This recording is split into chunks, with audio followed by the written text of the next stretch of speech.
ప్రతి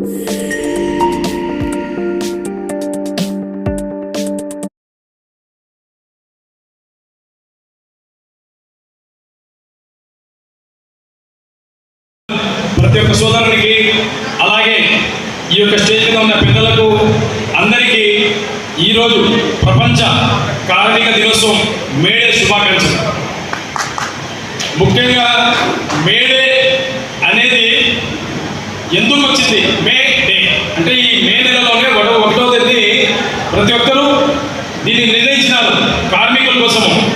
కార్మిక దినోత్సవం ఉండాలని.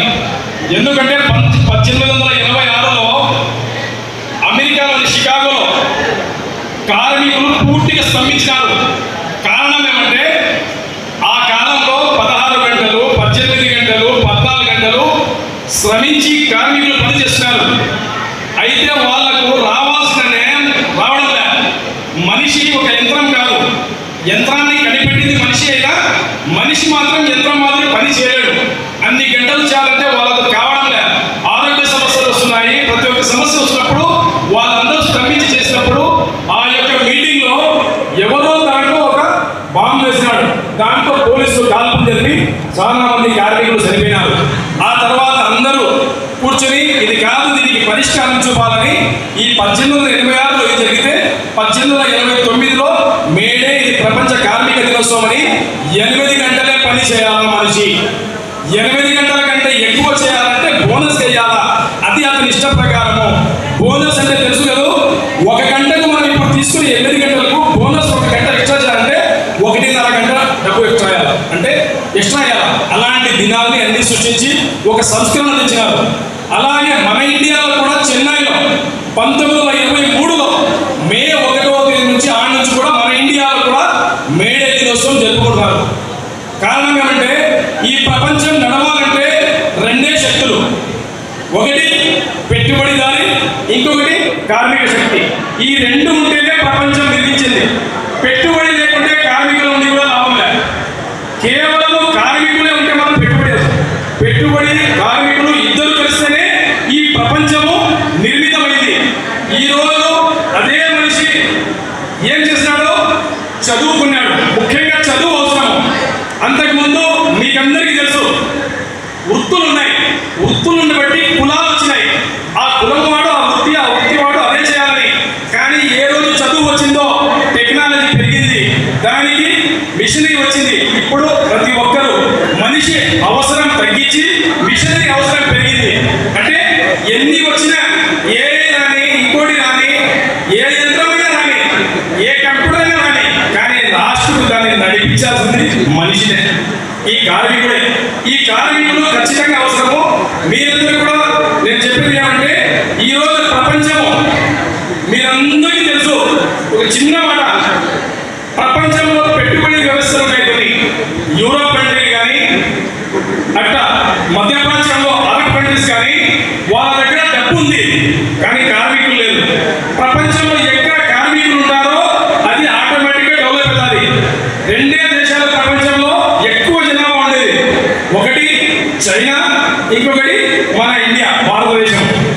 ప్రపంచమంతా అమెరికా ప్రజల్ని బెదిరించి బాంబులు వేసి కబ్జా చేసి అక్కడ ఒక రాజుని పెట్టి సంపాదిస్తున్నప్పుడు 20 ఏళ్ళు 1880 నుంచి 2000 దాకా ప్రపంచం కొట్టాలలో వాళ్ళు సంపాదిస్తుంటే ఈ 20 ఏళ్ళు చైనా చదువు మీద ధ్యాస పెట్టి ఈ మిషనరీ ధ్యాస కార్మికుల్ని నిర్మించడం స్టార్ట్ చేసింది.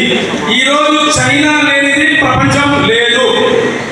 ఆ టెక్నాలజీ కానీ మీరు గుర్తించండి. మన ఇండియాకు చైనా కూడా 50 ఏళ్ళ ముందు నడుస్తుంది. కేవలం కార్మికులు సాధించినారు. అయితే మీ యొక్క వృత్తితో పాటు మీరు చదివితేనే దానికి విలువ. ఊరికే మనం ఈ పని చేస్తలేదు. ఇంకొకటి జనాభా పెరుగుట లేదు. ప్రపంచం ఇంతకుముందు మన ఇండియాలో కూడా ఒక సిస్టమ్ పెట్టారు. ఇద్దరే, ఒకరు ముద్దు, ఇద్దరు హద్దు.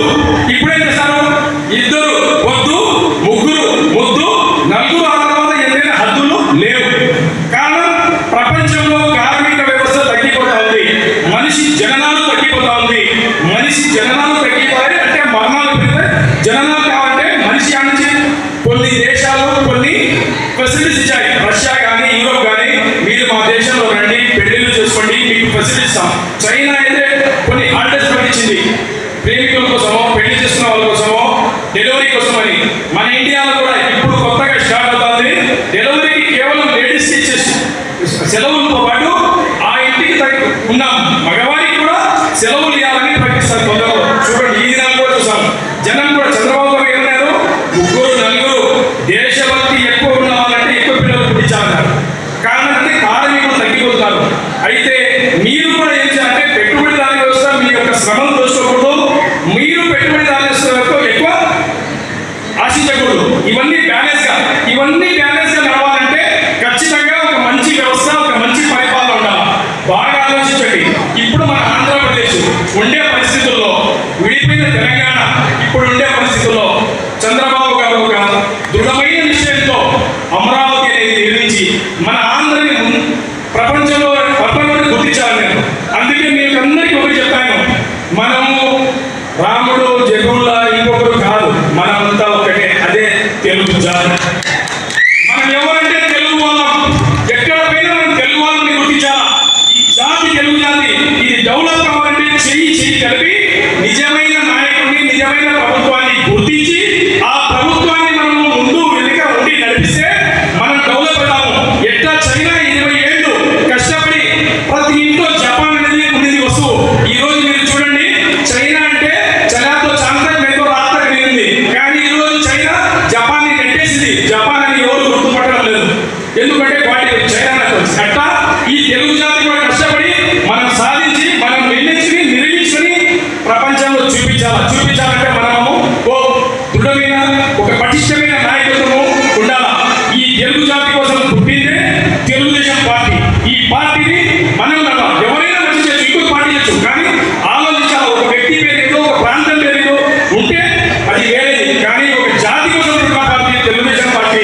మీకు అందరికీ కోరుకునేది, మీరు సభకు వచ్చినందుకు ప్రతి ఒక్కరు ధన్యవాదాలు తెలుపుకుంటూ, ప్రతి ఒక్కరు మరొక శుభాకాంక్షలు తెలుపుకుంటూ సెలవు తీసుకున్నాను.